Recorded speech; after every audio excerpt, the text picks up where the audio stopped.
I mean, way before I had, access to therapy or a 12-step program or any of the other like divine healing resources, music was my strongest and clearest voice from my higher power. Before I even knew how to put that into words, I felt it. Was there a moment where things started to shift, where the dream blurred and something darker started creeping in?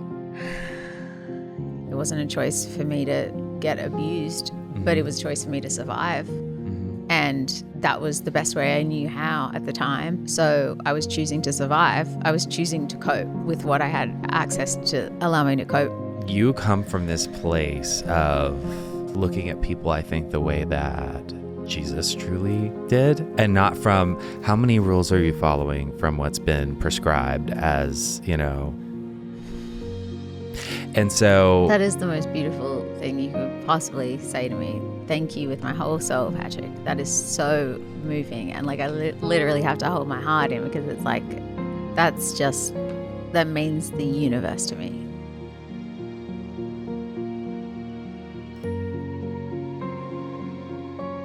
welcome to this episode of Rooted Recovery Stories. My name is Patrick Custer, and I'm your host. So glad that each and every one of you are here joining us today, and excited to tell you about today's guest. She is a soul whose story reaches far beyond the headlines. She's a gifted artist, a survivor, and someone who's walked through the darkness and come out singing. Firerose is an Australian-born singer-songwriter who's chased her dreams across the world, only to find herself battling a silent storm that almost took everything. Today, she's here to share the truth behind the voice, about the pain, the healing, the music, and what's next. This is a story of resilience, rebirth, and reclaiming your power.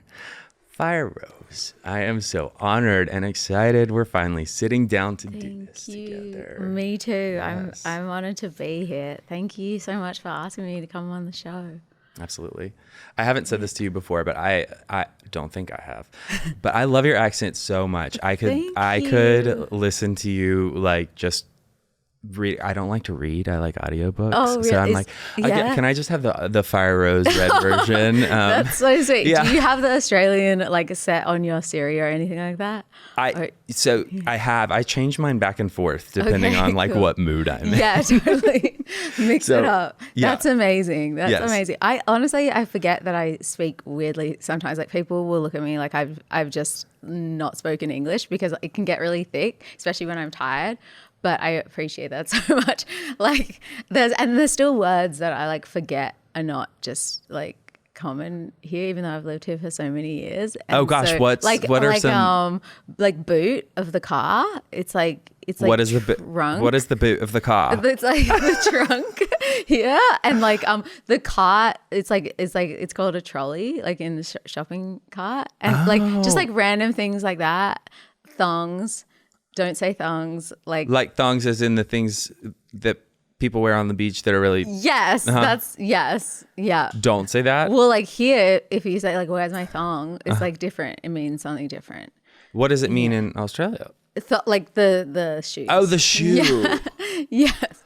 Yeah. So my sister likes to give me a hard time that I was like, we were super sheltered growing up. Mm-hmm. And I was probably an old teenager when I realized that, you remember that song back in the day, the thong song? Yes.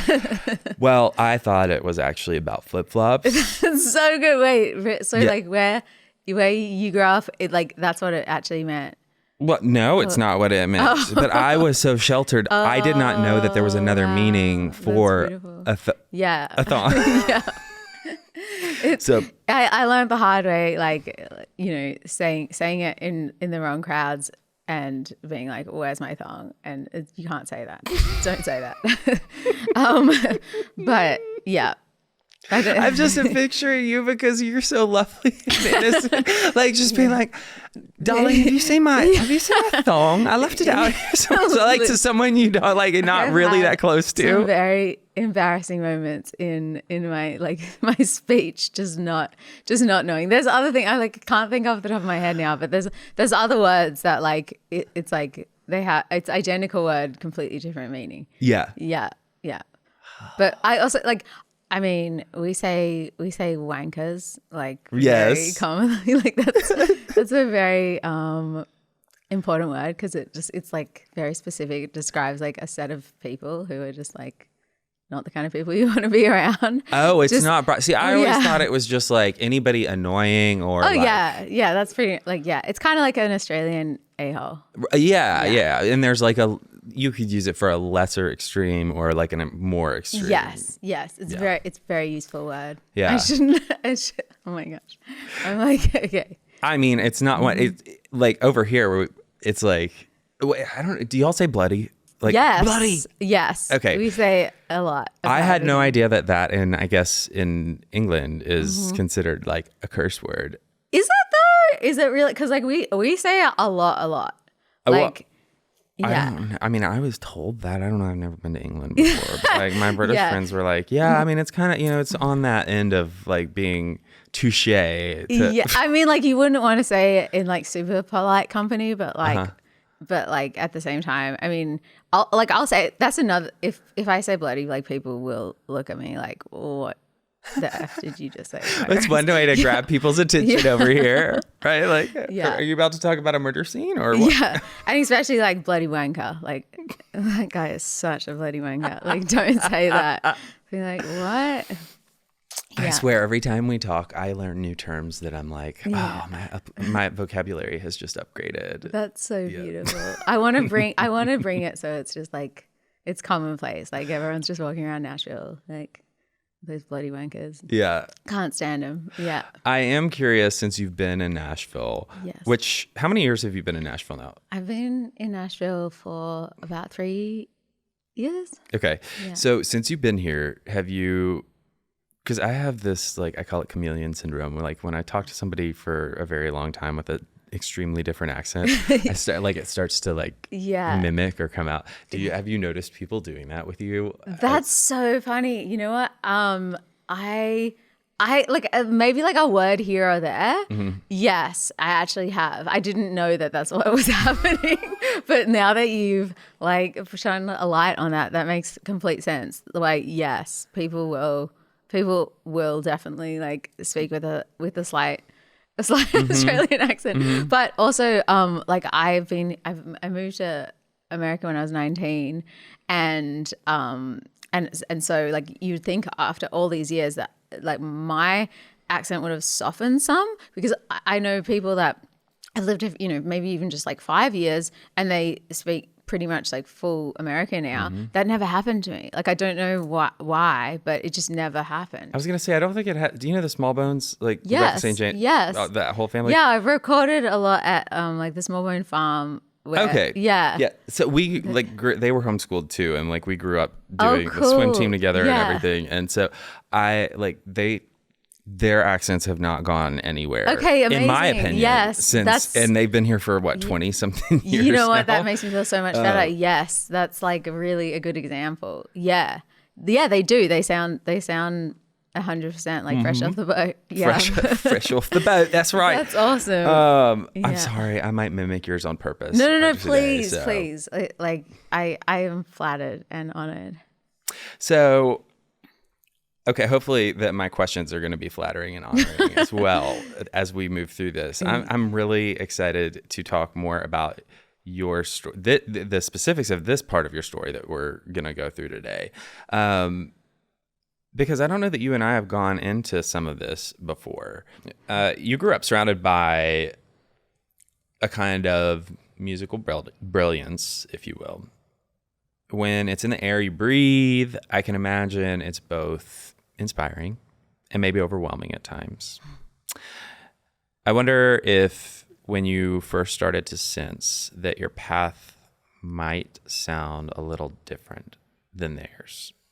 Yeah, definitely. I grew up in a family of like many classical musicians, and like my grandma was a classical piano teacher, and my uncle is the like principal cellist of the Melbourne Symphony Orchestra, and I knew that my like musical soul, which was incredibly like very clear from as early as I have memories, was driving me towards pop music, which was the complete opposite direction from everything I was like surrounded with. But I knew that it was speaking to my soul in a way that I really had no choice but to follow it, because it was the clearest, loudest, most like it was really like my connection to spirit before I even understood, who Jesus was and why I was so connected to like my soul through the music. And so I feel like why do you think, I'm curious, why do you think that, why and how did you experience that through, can you put that into words? Sure. How you experienced that through pop music? Oh yeah. So because there was so much chaos and darkness around me, it was like the purest light.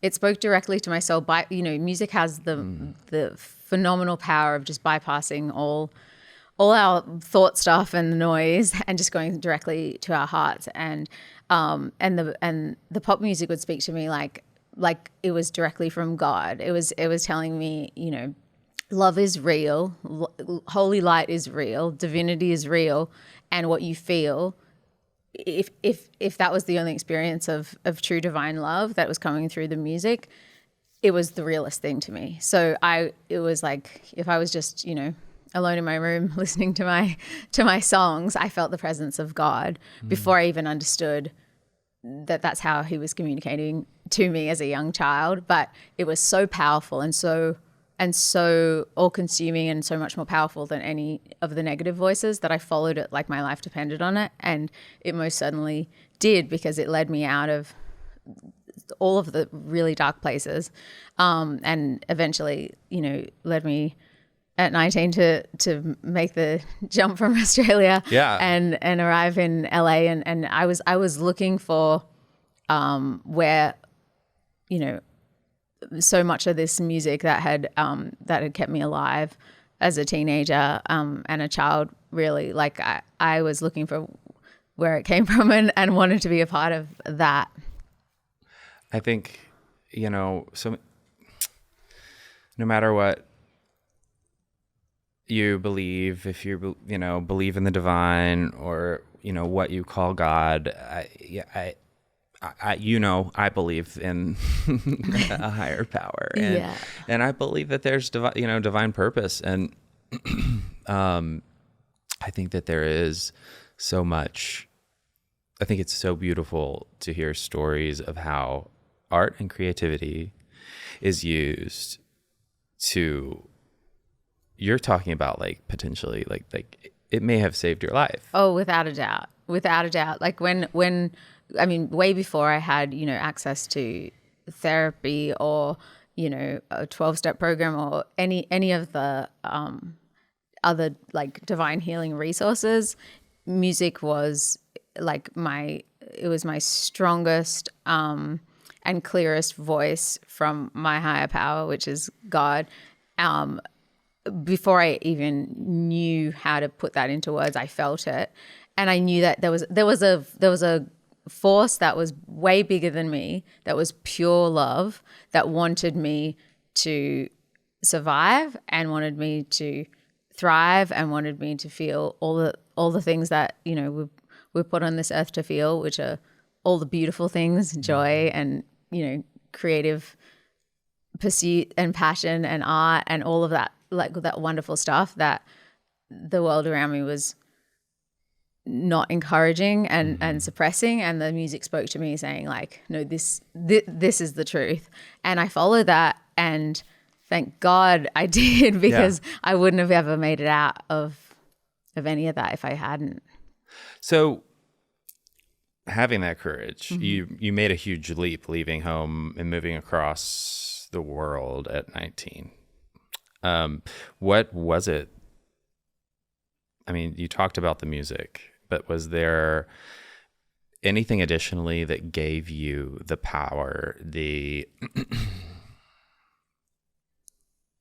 if you were to name all the things that made it possible internally and externally for you to do that. I mean, that we're talking about, when I think about like being 19, okay, yeah, I'll do like a summer. I did actually at 19, I did do a summer abroad, volunteering somewhere. But I mean, like I had such culture shock and was homesick. At 3 weeks, I felt like I had been gone for 3 years, and was so ready to be home.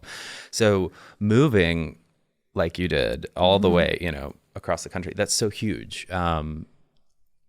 So what? Thank you. Yeah. Yeah. I mean, honestly, Patrick, I had a like a drive in me, both to get away from what I was running from, and also to find like what the music had spoken into me as a young child through my teens. And I just turned 19 like a few weeks before that, and I was like, I could not have been more ready to go and find like what it was about, what was calling me. Mm-hmm. And so I guess like, of course I had fear, of course but like, what do they say about fear? It's like courage is feeling the fear and doing it anyway. Mm-hmm. So I had, I guess I was like very blessed with the sort of the courage to do something that extreme, but it didn't feel like I even really had a choice, because my spirit was so on fire already for like, everything that I knew existed, because I felt it and heard it through the music and the art and the films, and I was like, that's where I belong. Like, yeah. So I was literally like just like following the light, and that's where the light was coming from for me, and it was beautiful and true. Was there any fear? I mean, other than just like the fear of change, which we all, and the fear of the unknown for such a big life transition. Yeah. Was there any other fear that sticks out in your memory that like you had to combat through that journey and change? Yeah, I didn't know anybody in America. So I definitely had the fear of like, what am I going to, like, where am I going to stay? I had like one friend from high school that her dad was American, and she was like enrolled in a college in LA. So I literally stayed like in her dorm for the first like a couple of weeks, and then walked from her dorm to like a used car dealership, and like bought a used car, and then I was like mobile, and then I was like, yes, I'm in LA, I have wheels, the world's my oyster kind of thing. And I remember the guy like who sold me, the guy like wouldn't let me buy it unless I'd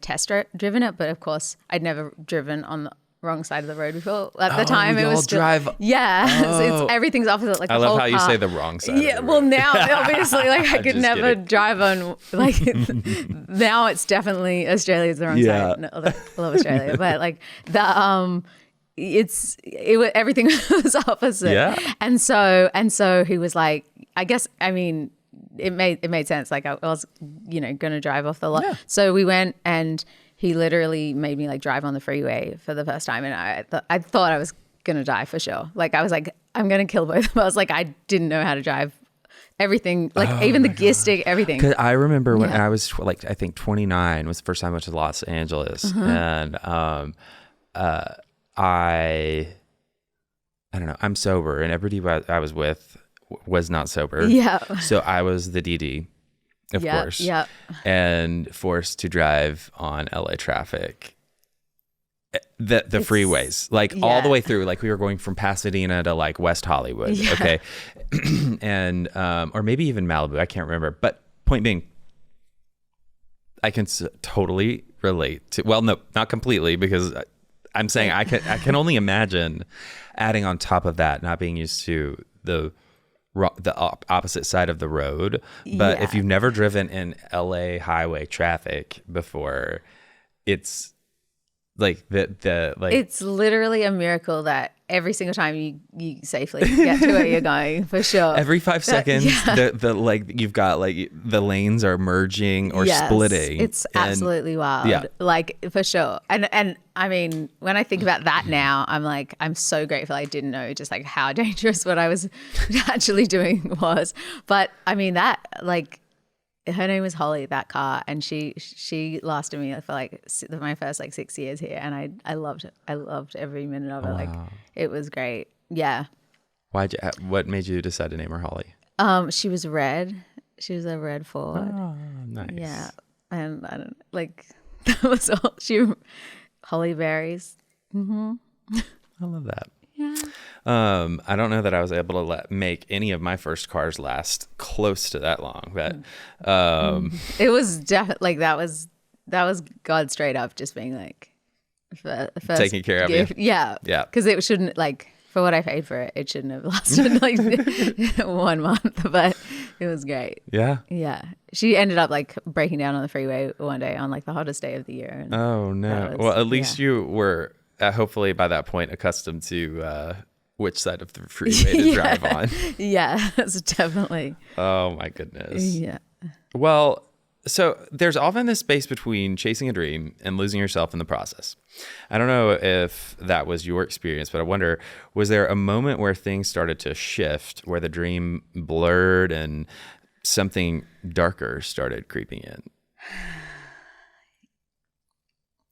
There was definitely many moments. Like looking back, I mean, I had a naivety and an innocence. I think that I probably attracted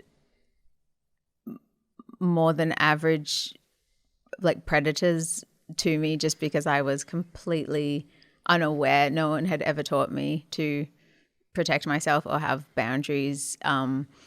That's, something after many, many years of getting myself in horribly dangerous situations.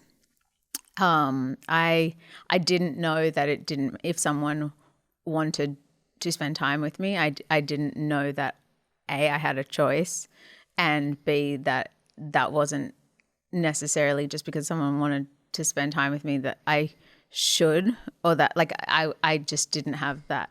I was never like taught that kind of self-worth. You didn't know you could say no. No.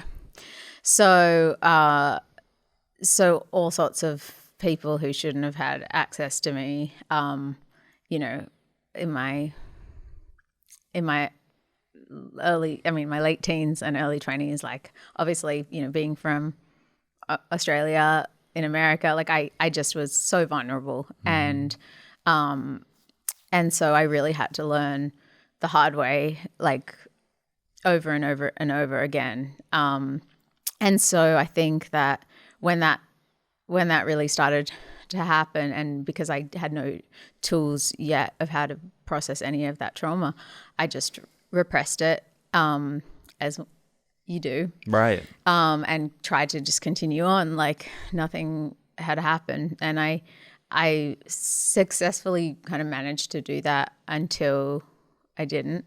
And my coping.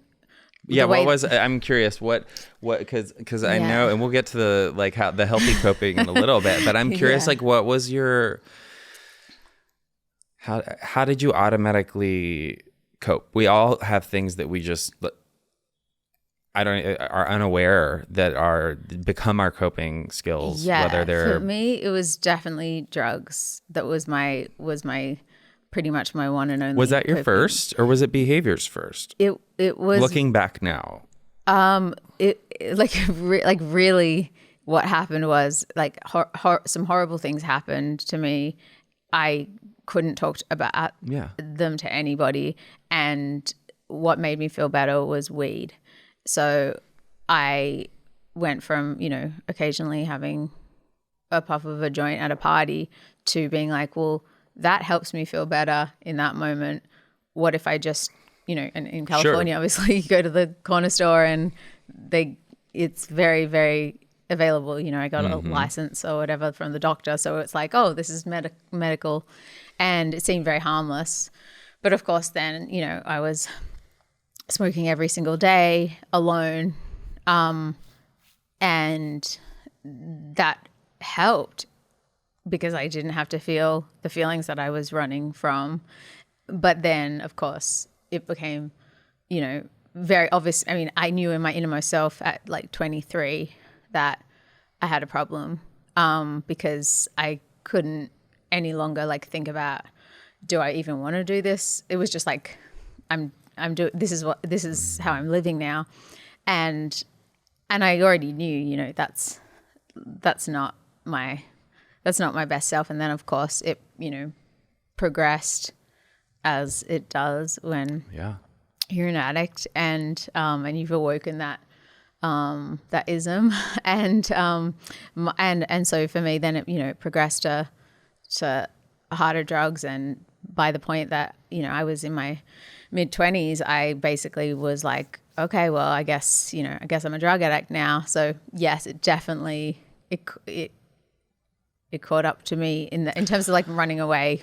Yeah. I'm curious because as you talk about that concession that you made, a lot of us aren't able to admit that to ourselves. For, you know, in active addiction, it takes some time, you know, before we do. But I'm curious, like, having that insight, did you have the realization, and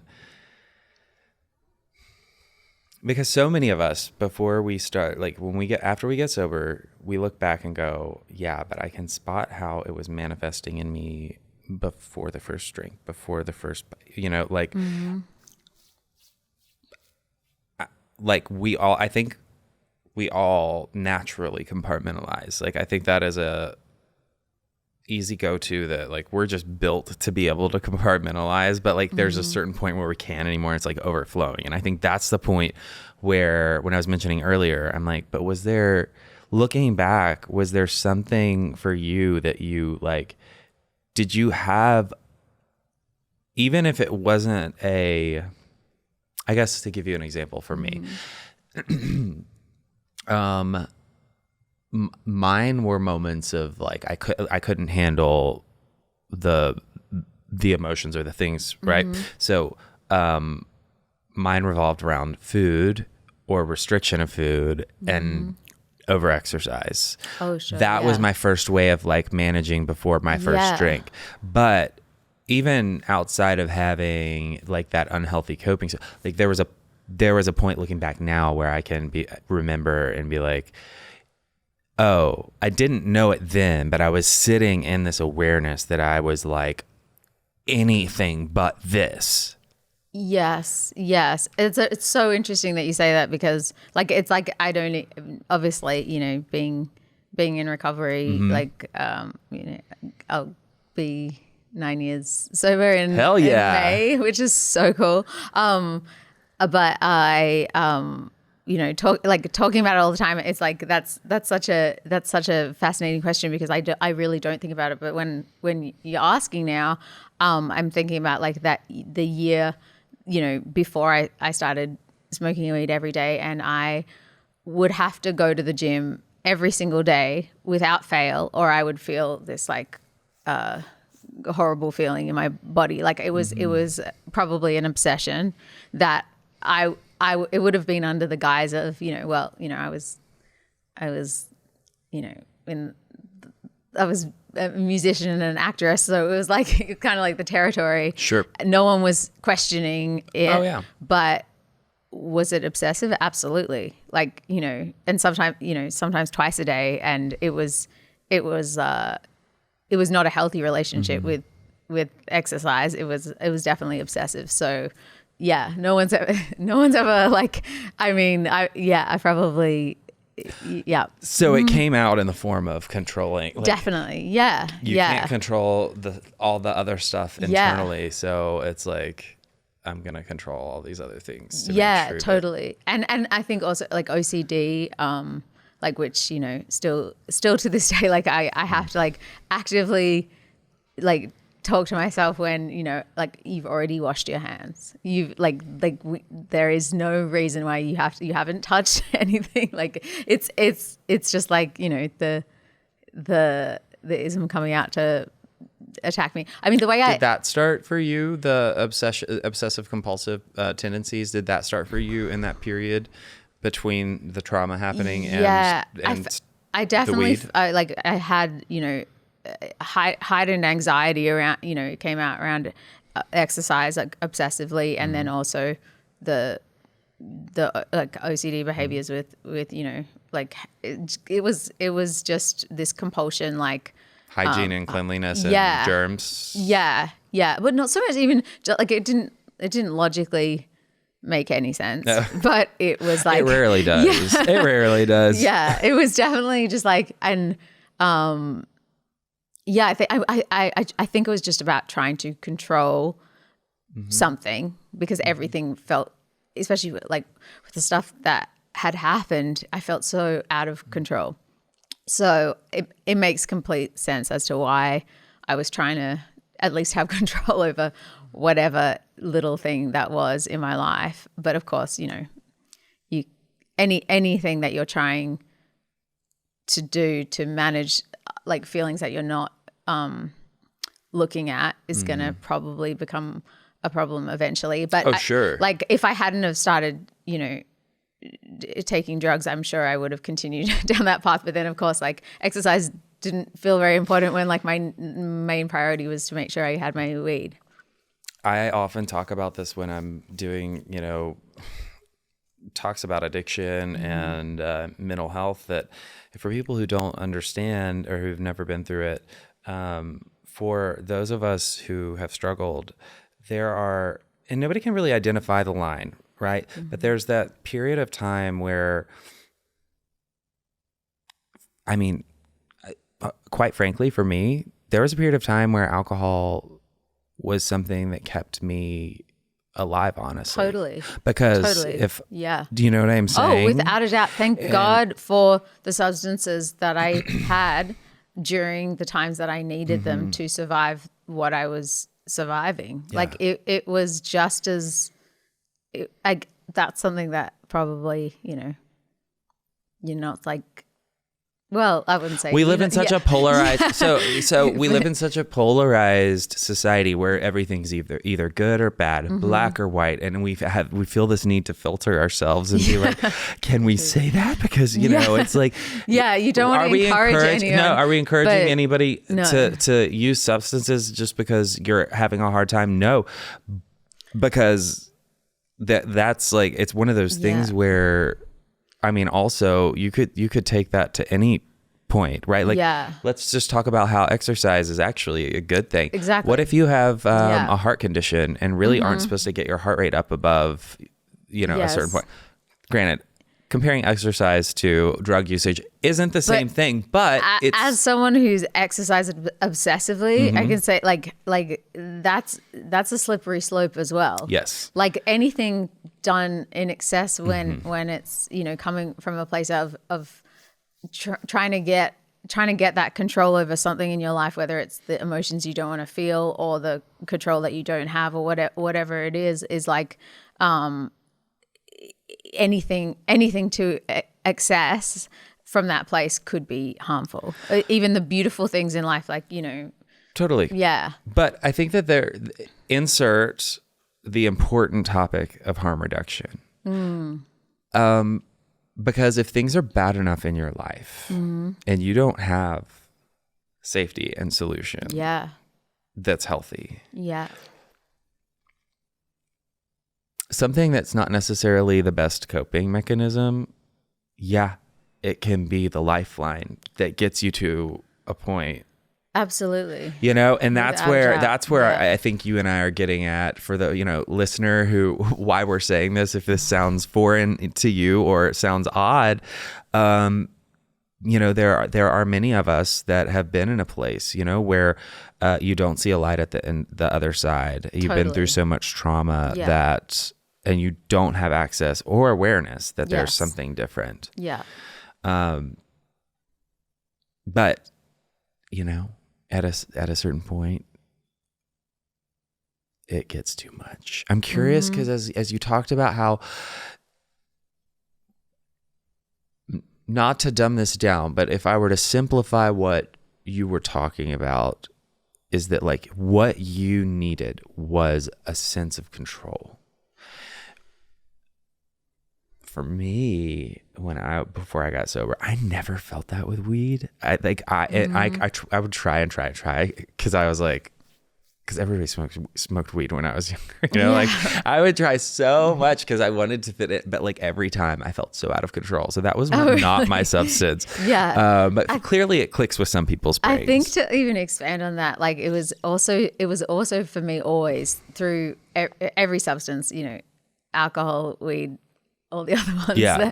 That like I was always also seeking to be closer to the light. Like I can very clearly see that I wasn't actually trying to escape everything. Like I was never wanting to just numb out completely. That just wasn't my style, which I know, is for, I am, a lot of my friends in recovery, we have different experiences of how we got, to the place that we entered recovery in the first place. But for me, like I wanted to just feel like what I felt from music my whole life.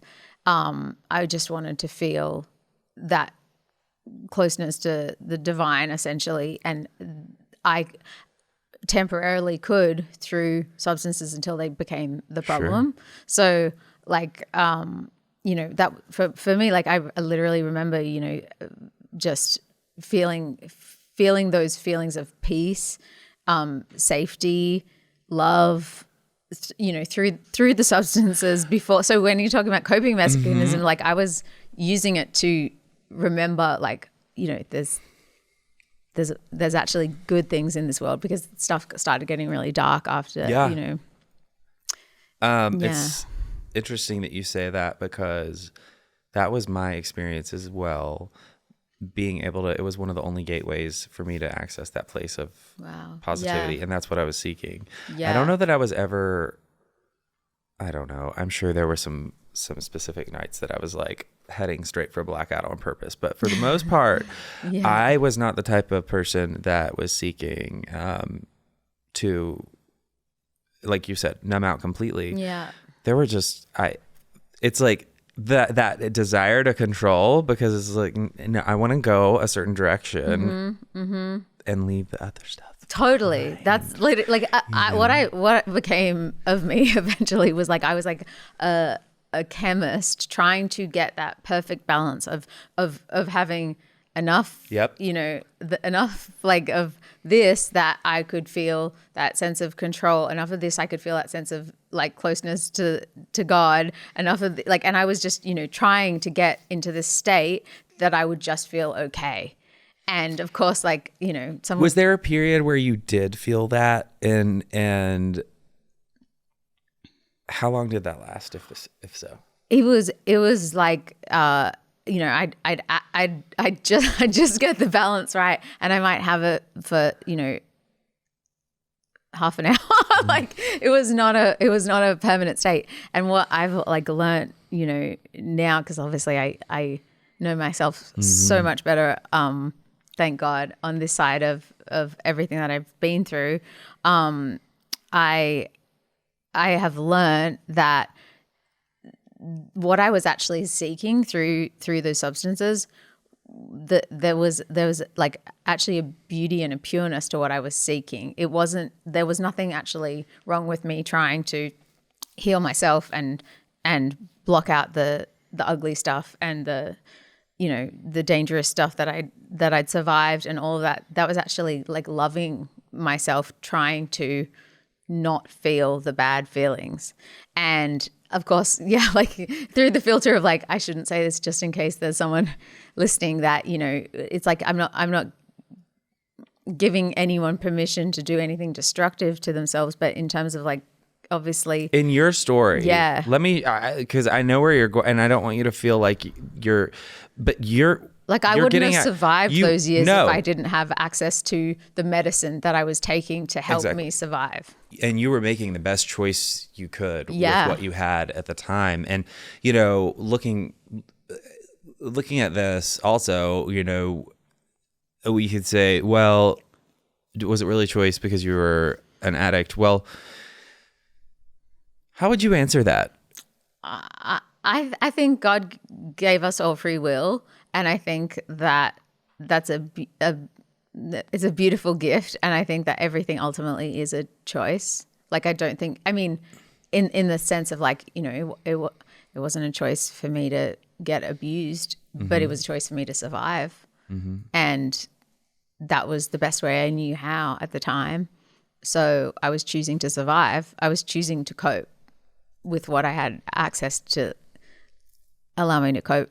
Yeah. You know, I would, with the wisdom I have now, would I have chosen something different? Well, I wouldn't, you know, it's like. You can't, it doesn't work that way. No, you can't, it doesn't. no. You don't know what it's like you don't know what you know until you know it. I couldn't be myself now telling my 22-year-old self like there's a better way. You know, you'll find all those things through sobriety, through connection. Like your 22-year-old self would have probably told your this age self to F off. Absolutely. She would have been like, get out of here. Like, she would have had harsher words than that. You don't know me. Like, listen, bitch. And like she would have been right because she needed to go through all of that.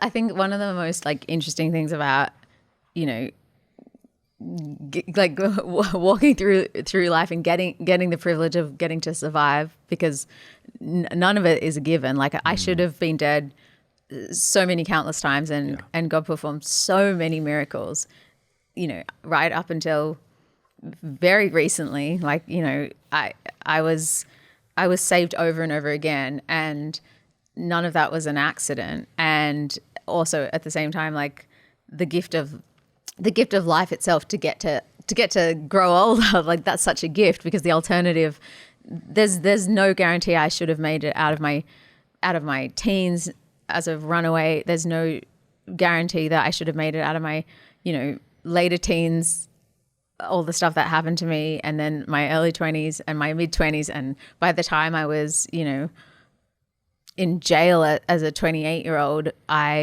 there's no chance that if it wasn't for God, I should have survived any of that. So, yeah. I was going to say, so there's the moment for some of us where you can't keep running. Yeah. And sometimes it's isolated to a snapshot in time. And sometimes that looks like a 3-year period. When looking back at yours, how would you describe that time that pushed you to the place of being motivated enough to start a change? For me, it was definitely, it was more of a flash than it was a 3-year period. I mean, obviously, you know, it was the lead up, but it was for me, like, you know, waking up in a LA County jail cell as a, you know, 28-year-old woman, having absolutely kind of like no idea how I'd survived everything that I had up until that point, but also the fact that I literally was still breathing. I was like, there's got to be a better way for me to live. I mean, at that point, like there was no denying I was a hopeless drug addict. Like I'd given over to the lie that I was never going to be okay again, and I was certainly never going to be sober. I didn't even really know long-term sobriety, what that even looked like at that point. I couldn't even get through an afternoon or a day. Like my identity as a human was a drug addict. So as much as it kind of like, oh, I guess this is what I guess this is where we end up, you know, it's like jail, institutions, or death. Mm-hmm. So for me, it happened to be jail. And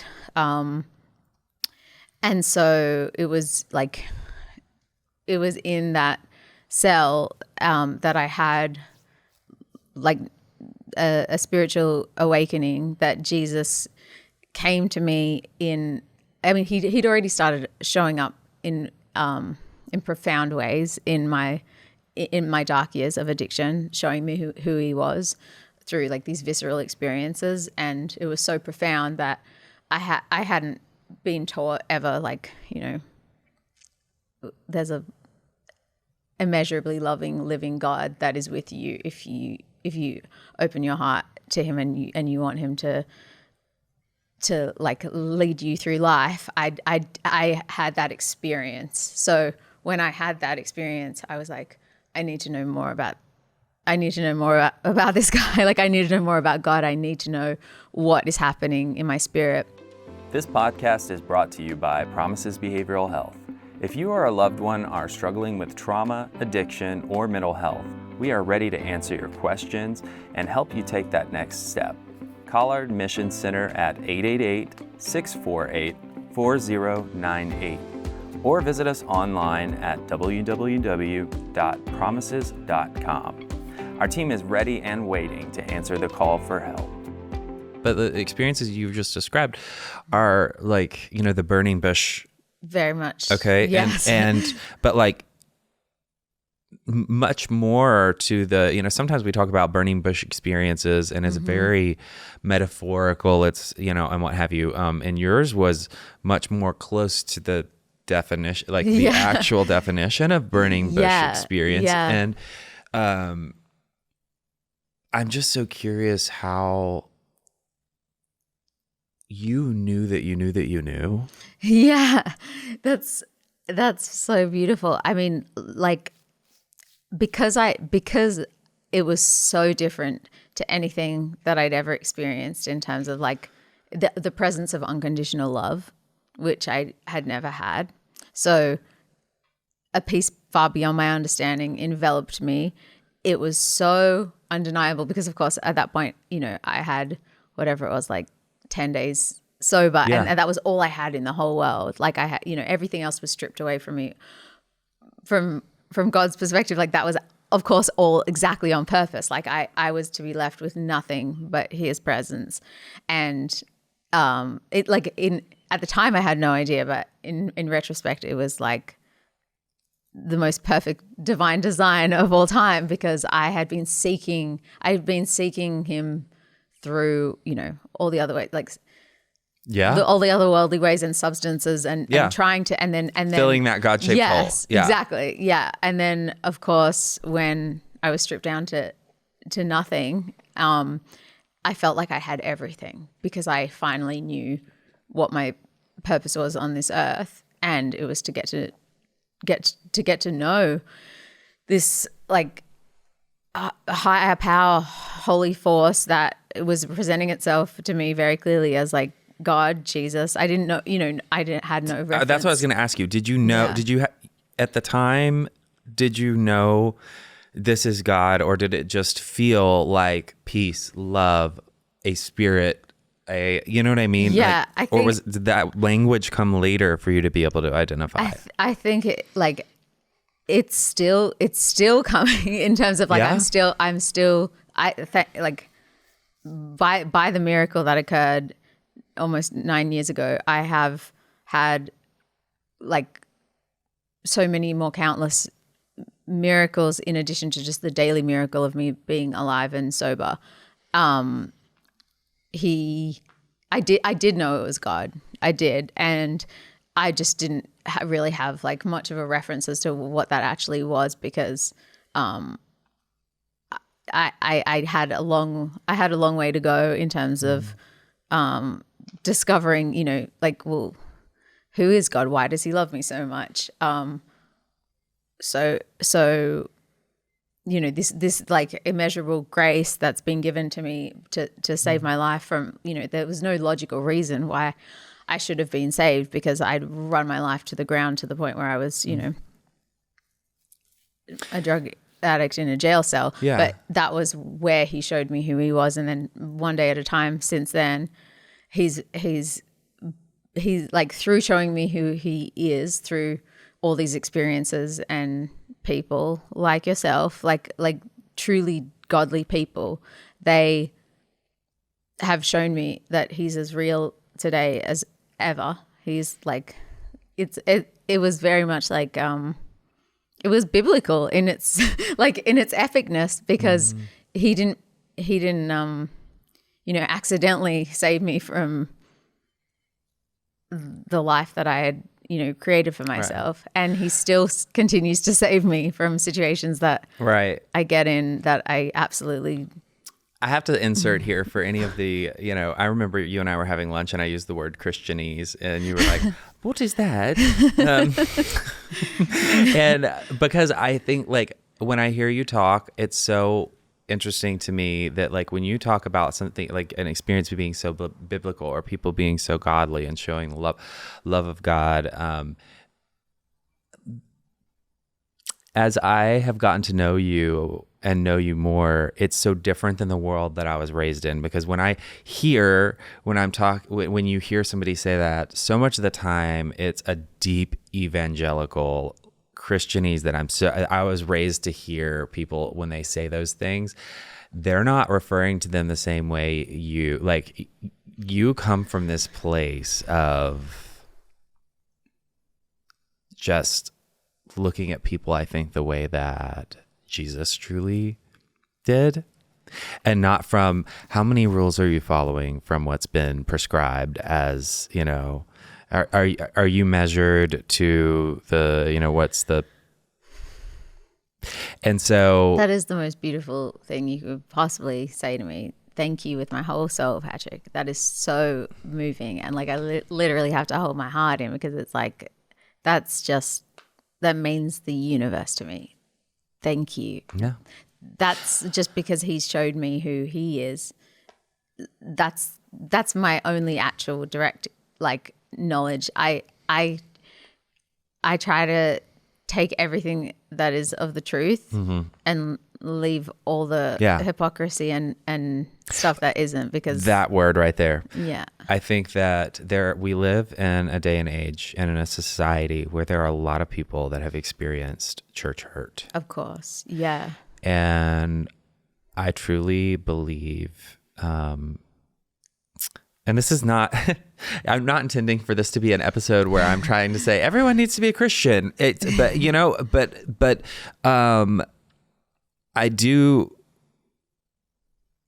have a perspective about how, we live in the Bible Belt where, a very high percentage of people have been through traumatic experiences with religion and church, and I think it's only going to be through people who are real, who are, I keep thinking back to like in the Bible talking about the Philistines, the people who were the just like so legalistic that Definitely. It turned everyone away from any essence of the trueness of who a higher power, who a light, who the divine is. Yeah.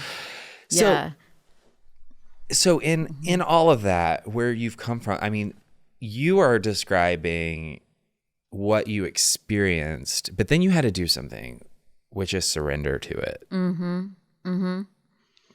Yeah. That's not always a switch that gets flipped and then stays flipped.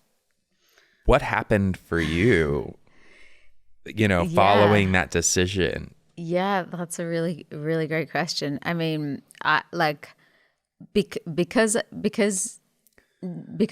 Christ didn't present himself through an organized religion perspective, because it wasn't through, that's not how he introduced himself to me. So because I had this personal relationship with him directly, because that's how it started, that's how it has continued. And so every time something, like, of course I was drawn to, and I cannot emphasize how important connection and community is with like-minded souls, and to find the people that are wanting to walk in the truth of his love with you. That is so essential. At the same time, if that all was stripped away again, and it was just me and him, that's enough. Because it was always because it was such a direct relationship with God. When I've gone through some incredibly difficult seasons since then, it's still just been me and him.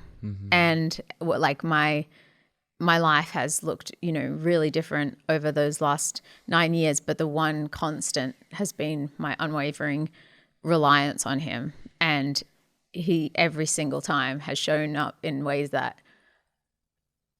are unimaginably powerful and so profoundly beautiful. And so that only strengthens my faith through like every difficulty that I faced, instead of pulling me away from him and being like, you know what, like I'm gonna, when you're talking about turning the switch off, he's been the only constant light. So the switch is on, it's illuminating everything. And sometimes, you know, it's not what I want to see, but it's the truth. And I invite that because I don't want to live in the darkness ever again.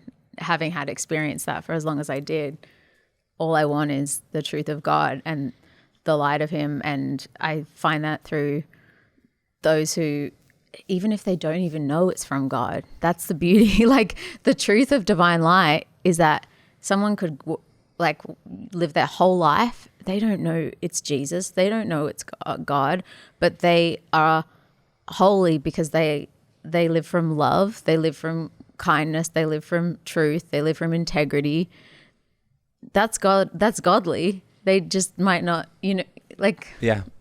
They might not call it anything, and they might call it something different. And then there's, you know, plenty of people that, you know, Jesus could be someone's brand. That doesn't necessarily mean that they're living in any way Christ-like. Preach, sister. So there is the doing. There's the divine, but there's the doing.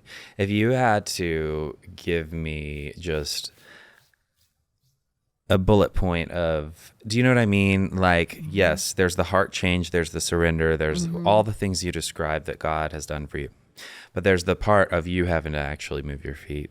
And what were some of those things, as far as solution is concerned, that you've taken to heal, aside from developing that relationship with God and prayer and your spiritual? Because I know there's other things that you've done as well that have been so impactful in your journey. Yeah, definitely. Like for me, finding my angel of a sponsor, my living light, who she's just pure godly love. And because I never had that, I guess like parental loving figures. It meant the universe to have one soul that I trusted implicitly with everything, that just loved me for who I was. And having that, experience was just extremely healing in itself. And I think the beauty of 12-step programs is, that was the most powerful. Obviously there's the steps and there's going through and all of the work stuff. But I think over the years, having that consistent source of unconditional love in a human, for me, that's my sponsor. But I think thinking about it from the perspective of if what I could share that could help, if you can find just one, if it's I can't speak, if it's addiction and you are looking for recovery, and you find that the best thing you could possibly do, at least what I did, was find that one human soul that you can be completely authentic, completely real, every facet of you, and that they're just going to love you unconditionally, no judgment, and just be there for you as that loving presence. To me, that's the human representation of God's love in this world. And I could only get that through sponsorship for me, which has turned into, my godmother. Of course. Yeah. Yeah. I've been blessed to be able to have the same sponsor ever since I got sober. And he's so awesome. beautiful. That's so beautiful. So yeah. It's huge. Especially, for anyone who because what it does is it eradicates shame. It eradicates all of the stuff that can lead us back potentially. It's that. That's the stuff whatever can exist in the shadows, that's the stuff you got to watch. But if you just can be completely rigorously honest with God and one other human, to me, that's like the magic right there. It is. Yeah. Was there anything else that you did that helped you deal with the shame and trauma and healing outside of the spiritual and the 12-step approach? Yeah. I mean, like in early sobriety, I had a brilliant therapist who she, you know, gave me the permission to go no contact with extremely toxic people that it was necessary for me, you know, to cut completely contact with so that I could heal. And she made that very, very clear. And I trusted her enough already that I knew she was, you know, guiding me in the right direction. And thank God she did, because I never would have made it past year one if she hadn't. That was essential for me. And that really, like, you know, was so yeah, I mean, like a brilliant therapist is worth their weight in gold. Like it was the combination of all of those things happening simultaneously, like surrendering every day to God, as well as having these living angels come into my life at the exact right moment. And I want to close out with, like, I think one of the happiest pieces, because we started by talking about, you know, you coming into this world and some of your earliest memories being like, yeah, I'm surrounded by music. This is me. I'm different. And I love music, but not this music. And I'm going to do whatever it takes to follow my dream in my heart. And so, you know, we've talked about how you know, God was speaking to you through music then. He spoke to you in, you know, your deepest valleys. And I would like to hear about where your musical journey has led since you have, you know, since you came to the United States, and what is, you know, how is that working through you now? Yeah, what's definitely. coming next? That's a million questions, but, you know, totally. However you want to answer that. I never lost that, like, that thread to God through the music. It's as alive today as it ever was, and I'm just so grateful that now, you know, I have I'm at where I'm at with my career, so that, you know, I'm getting to write and create and be produced by these extraordinarily talented, you know, award-winning people that I get to work with now. But the essence of where I write my songs from, you know, when it's just me alone at the piano, it's the exact same thing. It's just that I have like my new single that just came out, Rise Up, which is it's literally about, like, you know, praying for purpose in the pain and rising up no matter how hard I hit the dirt, like knowing that, like, basically there's nothing that with the love that I've been given from God, there's nothing that I can't get through with that. And that's like, and nothing that won't get used. Exactly. For your good. Nothing that won't be, like, nothing is wasted in his kingdom. And truly, like, every single part of the agony of the darkest parts of my story, he's alchemizing all of it into purpose. And right now, more than ever, to the point where I'm sort of like daily, that's a word, in awe of, like, what he's doing with all of it. And just knowing that, like, he's using me for a purpose that only I can be, because of everything that he survived me through. That was a badly constructed sentence, but that is. I was following exactly how. Yeah, like, literally, like everything that every time he let me survive, and every time that, like, it wasn't the end of me, although it very much could have been. That was all for a purpose, and every sort of, you know, every excruciating experience, he's using it all, hopefully. I mean, it's not even hopefully, it's like definitely, but he's using it to reach others who wouldn't have otherwise felt his presence, and that's the greatest honor imaginable as an artist, obviously, because like our prayer is always that our music is going to reach people on that soul level, but getting messages like, you know, I was planning on unaliving myself today, and then I heard this song, and now I'm like that. I don't have, there is no words, you know, there's no words.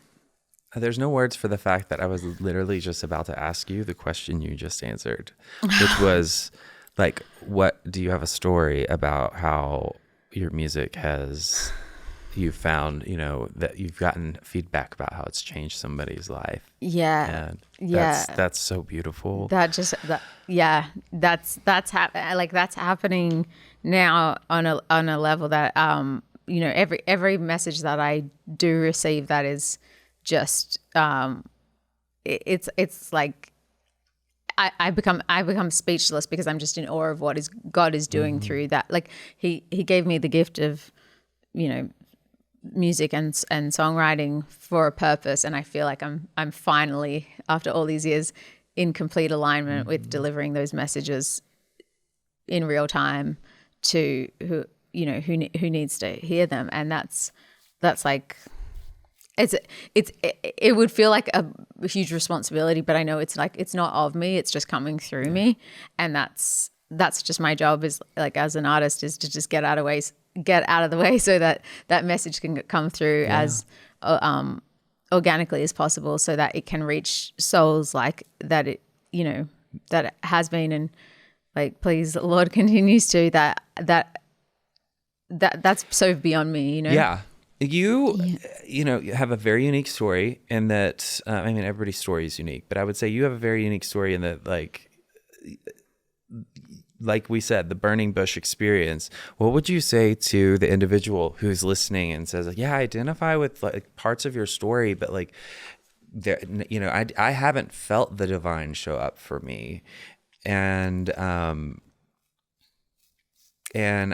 you know, maybe curious or think that I want what's better, and I have felt a sense of light. Mm-hmm. What would you say to that person? I would say that because you're here, you have, like, whether you know it or not, but like what has in your life brought you joy? What has brought you peace? Whatever that is, even if it does not look at all like what, you know, you would learn in a religious setting is of God, it is most definitely of God. That God is all things good. So like, you know, what speaks to your soul, and you most definitely have one. Like we are souls having human experiences, not the opposite way around. So like I would say, just trust that, trust what brings your heart peace, trust what brings your heart joy, and maybe like just shift your perspective just enough to open to the possibility that it is from God. If you love cooking, if you love reading, if you love whatever it is that, you know, sets your heart on fire for life, whatever that is from God, and that's Him speaking to you. And what's the one action step you would say if someone was going to take that's on the fence? That's on the fence, whether to believe it's of God, whether to believe or whether, you know, they're struggling and they need to make a change in their life. Yeah. That's a really good question. So like, if it was one thing for someone who's struggling that needs to make a change in their life, it would be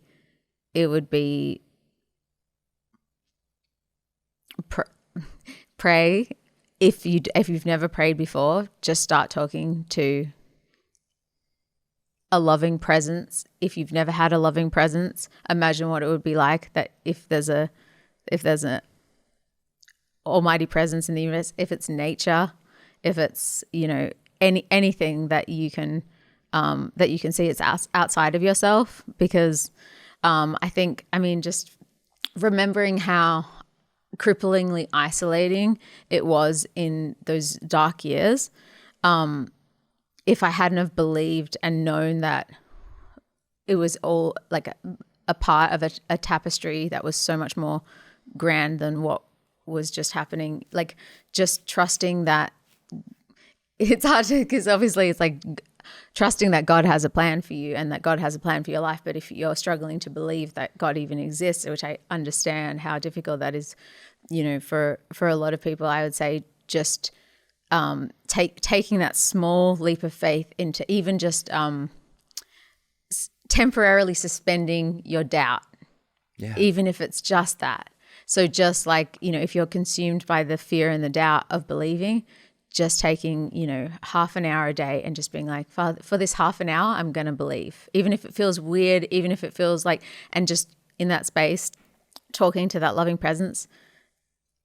I really do believe if you do that, then he's gonna end, like all we have to do is just be cracked open slightly and his light and his love pours in.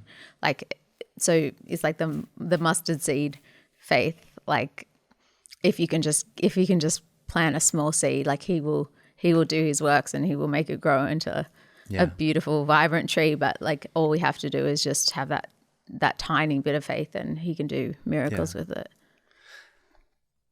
I love that. Last question. Is there anything, we're going to have all the ways that people can follow along with your musical journey and what have you, but is there anything that you want to share with us about, I know that, you know, your song just came out. Mm-hmm. Is there anything coming up that you want us to know about, or just keep on the lookout because there's going to be some good stuff? Yeah. TBD. I'm releasing like a new single every month at the moment. Heck yeah. It's a lot of work and it's beautiful. And I'm grateful for every single one. I've just had, like, you know, the Spirit pouring through me, and I just have so much to share with those who need it through the music. So just expect like it might even get more often than that, because I just like I can't stop creating, and I couldn't be more grateful that it's just, you know, flowing in the way that it is. And I feel like the world needs like holy light through music more than ever. Absolutely. More than ever. And so that's just my job to keep delivering it and pray that it reaches those who need it. And even if like they don't know God yet. I didn't know God, but I knew him through the music. And then he only revealed himself, you know, really decades later as who he was, but I knew the presence because I felt that love through the music. So I know he's working through others like that too. Firerose, this has been lovely. Thank you so much for sharing your vulnerability and your story with us today and your transformation. Thank you so much for having me, Patrick. You're a miracle. Thank you. You're beautiful. Thank you. God bless you. Absolutely. And thank you to each of you who've tuned into this episode. We're so glad that you're here. And if you feel like you're the only person watching or listening, this episode was just for you.